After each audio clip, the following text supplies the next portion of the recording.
सनातनी ज्ञान की माध्यम से जानेंगे कि गरुड़ पुराण की कथा। श्री कृष्ण से जानिए, हर घर में क्यों नहीं पैदा होती बेटियां और कैसे होता है लक्ष्मी का जन्म। गरुड़ पुराण सनातन धर्म के प्रमुख ग्रंथों में से एक न केवल मृत्यु और परलोक से जुड़े रहस्यों को उजागर करता है, बल्कि जीवन के नैतिक और आध्यात्मिक पहलुओं पर भी प्रकाश डालता है। इसमें कई कथाएं और शिक्षाएं हैं जो जीवन के गूढ़ प्रश्नों का उत्तर देती हैं। बेटियों के जन्म और उनके महत्व के विषय में भी गरुड़ पुराण में एक महत्वपूर्ण कथा है, जिसमें श्री कृष्ण स्वयं यह रहस्योद्घाटन करते हैं कि बेटियां हर घर में क्यों नहीं जन्म लेती और उनका आगमन कैसे होता है। कथा का प्रारंभ एक समय की बात है जब अर्जुन ने श्री कृष्ण से पूछा, हे माधव, ऐसा क्यों है कि हर घर में बेटियां नहीं जन्म लेती? क्यों कुछ लोग बेटियों के रूप में लक्ष्मी का आगमन पाते हैं जबकि अन्य नहीं? अर्जुन का यह प्रश्न केवल एक साधारण जिज्ञासा नहीं था, बल्कि समाज में बेटियों के महत्व और उनकी अनुपस्थिति पर गहन विचार का प्रतीक था। श्री कृष्ण ने मुस्कुराते हुए अर्जुन को उत्तर दिया, पार्थ, बेटियों का जन्म केवल उन घरों में होता है जो विशेष गुणों और कर्मों से युक्त होते हैं। यह एक दिव्य प्रक्रिया है जो व्यक्ति के कर्मों और उसके परिवार की पवित्रता पर निर्भर करती है। बेटियों का जन्म पवित्रता और धर्म का प्रतीक। श्री कृष्ण ने समझाया कि बेटियां साक्षात लक्ष्मी का रूप होती हैं। उनका जन्म किसी साधारण घटना का परिणाम नहीं होता, बल्कि यह ईश्वर का विशेष आशीर्वाद होता है। उन्होंने कहा, एक, पवित्रता और संस्कारों का महत्व। श्री कृष्ण ने कहा, लक्ष्मी उन्हीं घरों में निवास करती हैं जहां पवित्रता, धर्म और संस्कार होते हैं। ऐसे घर जहां लोग सत्य, धर्म और प्रेम का पालन करते हैं, वहां बेटी का जन्म होता है। यह दर्शाता है कि वह परिवार देवी लक्ष्मी के आगमन के योग्य है। 2, पूर्व जन्म के कर्मों का प्रभाव। श्री कृष्ण ने बताया कि बेटियों का जन्म किसी व्यक्ति के पूर्व जन्म के शुभ कर्मों का परिणाम होता है। जो लोग अपने पूर्व जन्मों में धर्म, दान और सेवा का पालन करते हैं, उन्हें लक्ष्मी के रूप में बेटी का वरदान मिलता है। 3, पारिवारिक मूल्यों का सम्मान।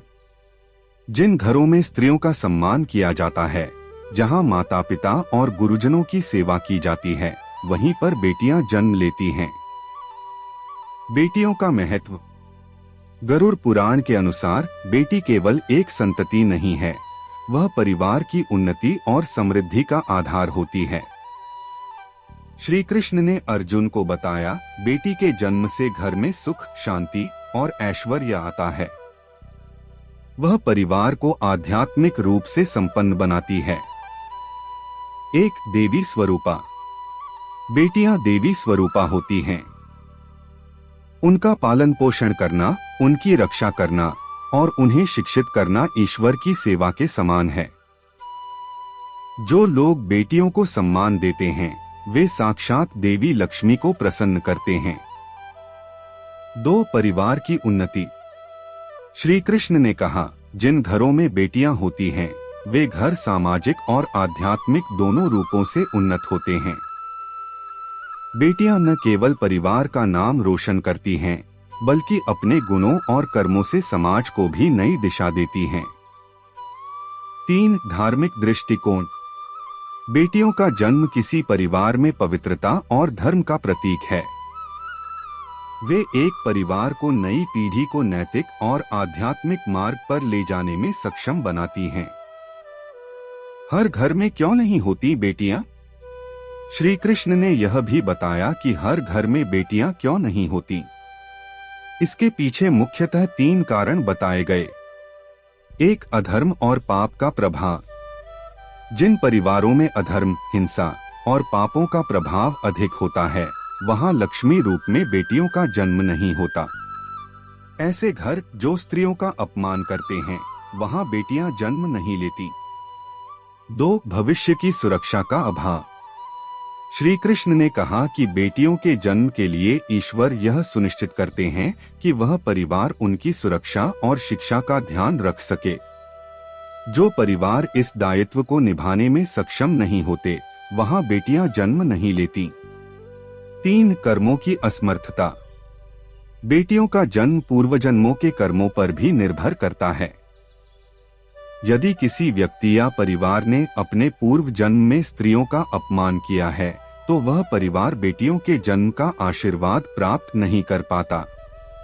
बेटियों के प्रति समाज का दृष्टिकोण।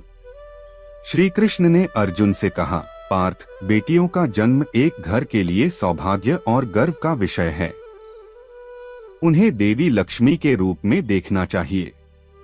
समाज को यह समझना होगा कि बेटियां केवल परिवार की संपत्ति नहीं, बल्कि एक मूल्यवान धरोहर हैं। उन्होंने कहा कि समाज को बेटियों को समान अवसर और शिक्षा प्रदान करनी चाहिए, ताकि वे अपने जीवन में आत्मनिर्भर बन सकें। बेटियों का सम्मान करना न केवल परिवार के लिए, बल्कि पूरे समाज के लिए लाभकारी है। लक्ष्मी का जन्म कैसे होता है? श्री कृष्ण ने यह भी बताया कि लक्ष्मी का जन्म कैसे होता है। उन्होंने कहा, लक्ष्मी के रूप में बेटी का जन्म तभी होता है जब परिवार के सदस्यों में पवित्रता, ईमानदारी और परोपकार की भावना हो। एक ईश्वर की कृपा। लक्ष्मी के जन्म का सबसे बड़ा कारण ईश्वर की कृपा है।